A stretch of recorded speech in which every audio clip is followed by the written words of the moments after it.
Hello everyone. I hope you all are well today. My name is Makeda Valletta, also known as the Body Scientist. I'm live on IG right now, so those of you who follow me on IG, I'm sure you know who I am. But I will be saving this video and reposting it to my YouTube page, The Body Scientist 81. So make sure you follow me in both places, okay? So for those of you who are unfamiliar with my background, I have a Bachelor of Science in Exercise and Sports Science from the University of Delaware with a concentration in Strength and Conditioning and a minor in Sports Nutrition. And then I went on to graduate school at Columbia University, a Master of Science program in Applied Physiology and Nutrition, and I've done other graduate work in Strength and Conditioning. I've been a sports nutritionist for at least 17 years now, but it was my graduate program that opened my eyes to the politics in the food industry and the issues with the food industry. Usually when people study nutrition, okay, because the graduate program I was in was the only nutrition program in the country that did not take money from the food industry, okay? So all of the nutrition programs in this country are funded by the food companies, okay? Just like all the medical programs are funded by the drug companies. So a lot of what medical students and nutrition students learn is biased, okay? And is dictated by these companies. And just like what the people who go on TV, if somebody's on commercial television, they also have to please the advertisers who are the food companies. So somebody who goes on commercial television can't really tell the truth either, because you can't offend Pepsi and you can't offend Kraft Foods and all the products that they make, right? So you have to be very conscious and cautious of where you're getting your information. And this is why if you follow me on Instagram and you look at the books that I post, okay? Look at the books that I post. Check out those books. Read those books, okay? So, with that being said, I wanted to say that my graduate program made me very much aware of something called sustainable agriculture, which is what I want to speak about today. Sustainable agriculture is being able to get foods from your local environment, okay? I'm from New York City, the island of Manhattan, and my graduate school was in New York City in the island of Manhattan. And I remember my professor saying, if there were to be an emergency, right, because all the food in Manhattan, all the food that we eat in Manhattan comes from off of the island. It comes from someplace else. So if there were to be some kind of emergency and we couldn't get food on off the island, then what would we eat, right? And so it's not only the case with the island of Manhattan, but it's the case with many cities, it's the case with many countries. So much of the food that we consume, like in New York is the Big Apple, okay? It's called the Big Apple. We grow plenty of delicious apples in the state of New York, all kinds of species. But if you went to the regular supermarket, all the apples you would see were from Washington State. So why are they shipping apples from all the way across the country, from Washington State all the way to New York State? That means you have to pick those apples when they're not ripe, okay? And it takes a couple of weeks to get to the other side of the country. The supermarkets hold on to this produce sometimes for months before they even put it out. They treat it with the ethylene gas, okay, to ripen it and then put it out. So a lot of the produce that you're buying in the supermarket is coming from another country. It's coming from across the country, which means that it was picked when it wasn't ripe. It's months old, covered in pesticides, herbicides, and all these other things, right? And another thing is, a lot of people will say, well, Whole Foods is so expensive, and healthy food is so expensive.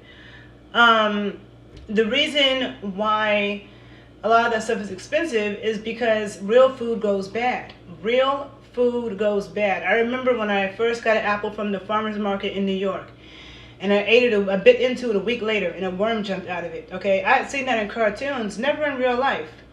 Because most of the apples you buy from the supermarket, they're like, you know, old as hell, full of chemicals, and so nature doesn't happen. So that won't happen in a store-bought apple. But when you get an apple that's straight from nature, there might be a worm inside of it, okay?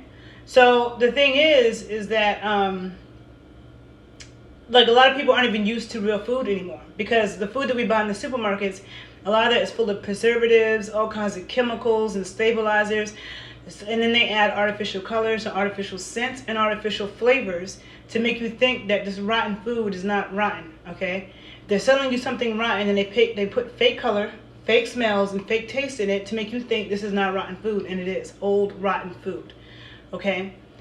And so, and I mean, like, what was I about to say?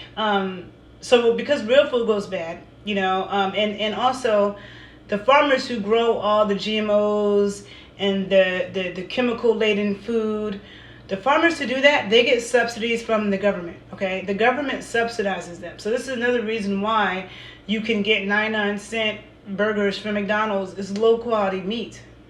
If you go someplace where somebody's using good quality grass-fed meat, they can't make it that cheap, okay? So this is one of the reasons why, or like, you go to a supermarket that has fresh produce that's going to go bad. They're not keeping it there for months. Okay, so that's why a lot of good quality things are more expensive, and it's a crime because a lot of this stuff is poor people's food. A lot of poor people ate eggs and bacon, and like they had 10 kids and they ate that, and it was but it was stuff in their backyard. We don't have that, so because we're dependent on other people to gather our food, then you have to pay the cost. So with that being said, you want to get foods from your local environments, foods that are in season and foods that are local, and it's for a couple of reasons. Number one, there's going to be a higher nutritional value, okay? If you have foods that's from your local environment, it's going to be fresher, as opposed to getting meat that came from another country, or, all of the, avocados that came from halfway across the world. The nutritional value is going to be depleted. I know for me, like with papaya, I only like papaya when I eat it in countries where it grows. When I eat papaya, like in New York, or like, it doesn't ever taste good to me. But if I eat it in Hawaii, or, like I'm somewhere in the Caribbean and I eat papaya, it tastes way better to me. Because what we're getting in the north or whatever, it's old, right? Also, it puts a lot of stress on the environments of other countries, right? Okay, so let me explain what I mean. So you can think about the United States, right? The United States is a huge continent, right? We have mega supermarkets in every small town in America. There's so many small towns with like 1,000 people in it. They have a supermarket the size of a football field. And 365 days of the year, as Americans, when we go in the supermarket, we expect to see strawberries and bananas and avocados and chicken breast and all the things that you want. If you go to the supermarket one day and they don't have bacon, or they don't have bananas, or they don't have avocados, you're going to be upset because we're used to that, even though it is out of season, okay? So that means that there are countries that are having to mass produce and mass grow. It's like so many, most of the avocados in the U.S. supermarkets come from Mexico.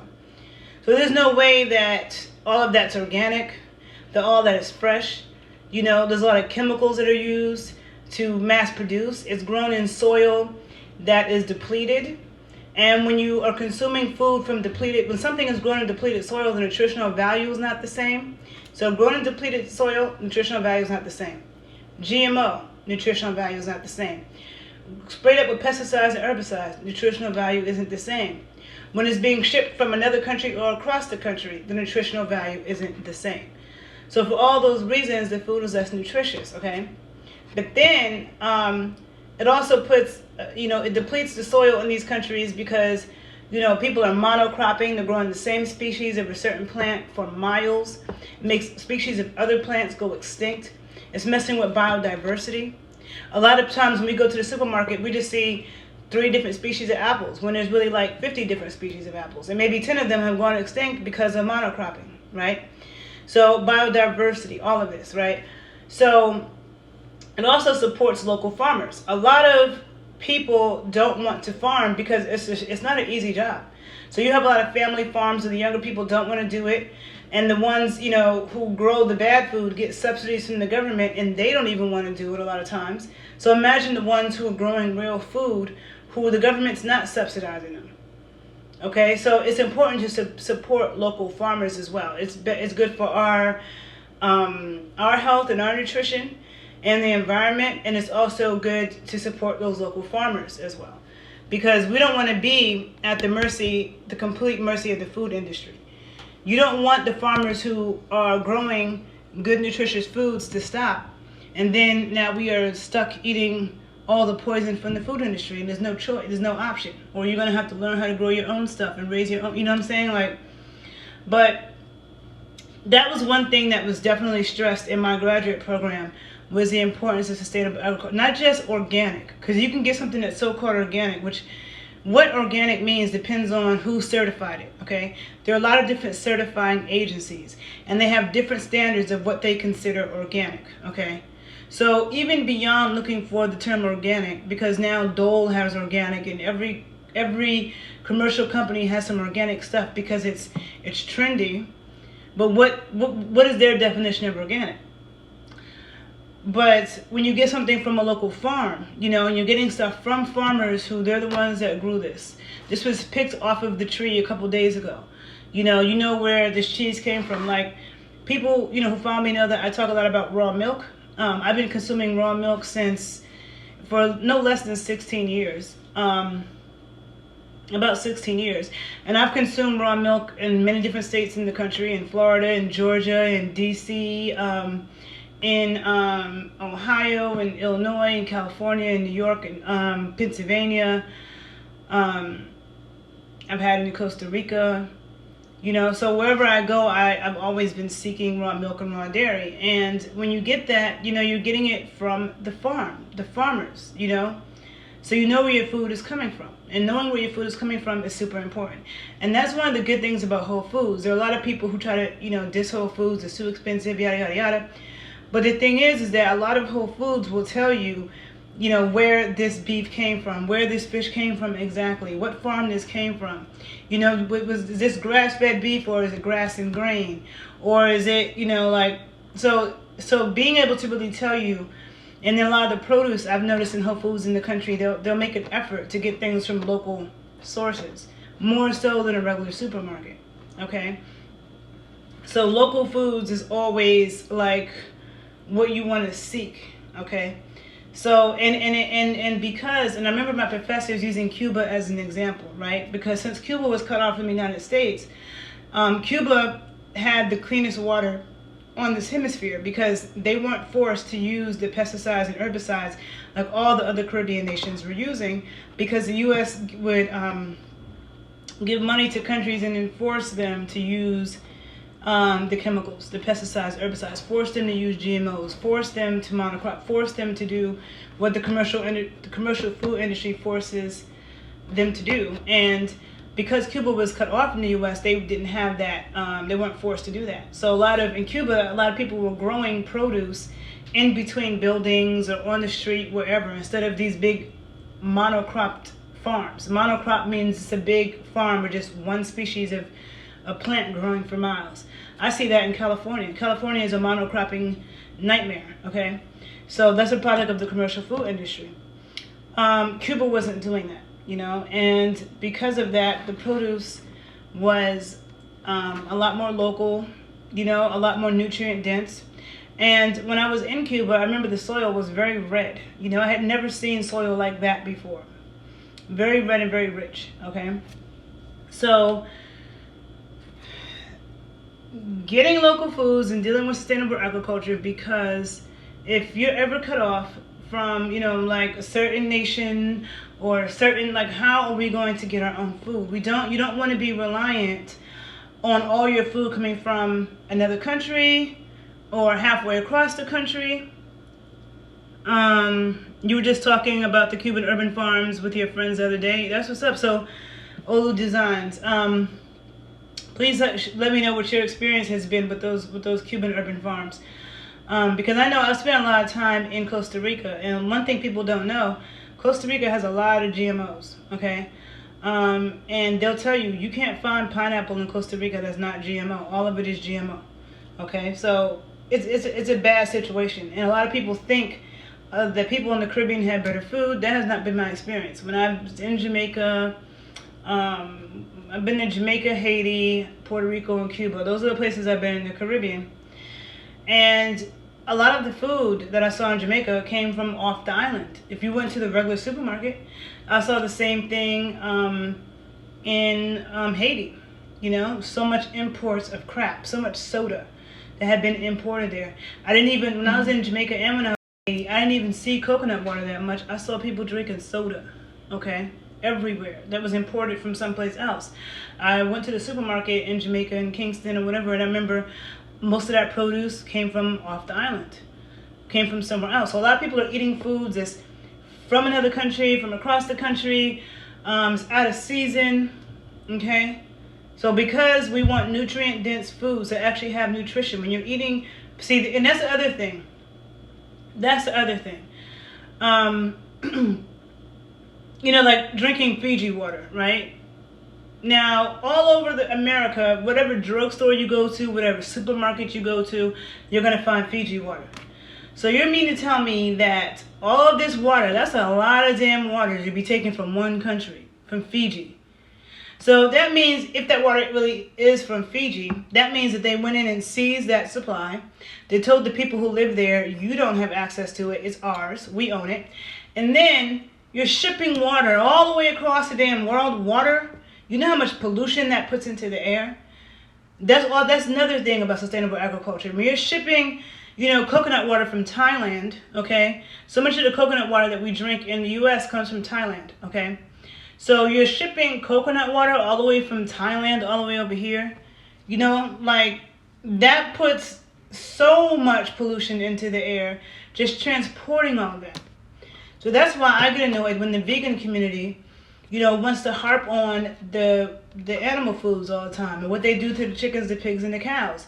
When the commercial food industry is fucked up across the board, okay? Whether you're talking about plant foods or animal foods. Anything from the commercial food industry is poison, okay? The way that it's grown, the way that everything about the commercial food industry, the way that it works, it's just not good food.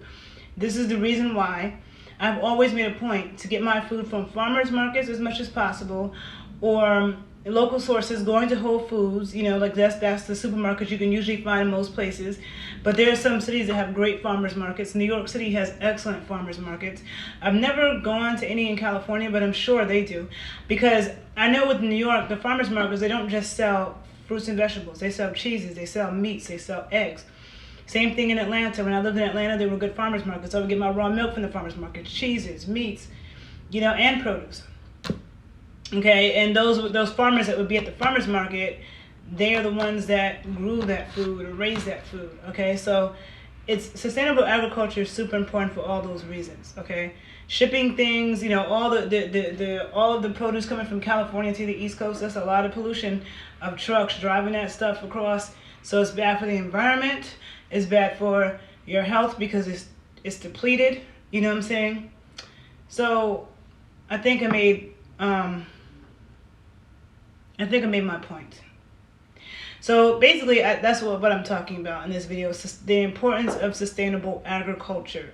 Why it is important to get foods from your local environment as much as you possibly can, okay? Just across the board. And also, you know, with the whole COVID pandemic and meat packing workers getting sick and people in these, everybody that was getting sick that worked for they worked for the commercial food industry, these meat plants and this, they already were working in unsanitary conditions. So not only is that bad for them, it's bad for us, because that is the reason why there's so many pesticides and herbicides and antibiotics in the animals, because they're sick.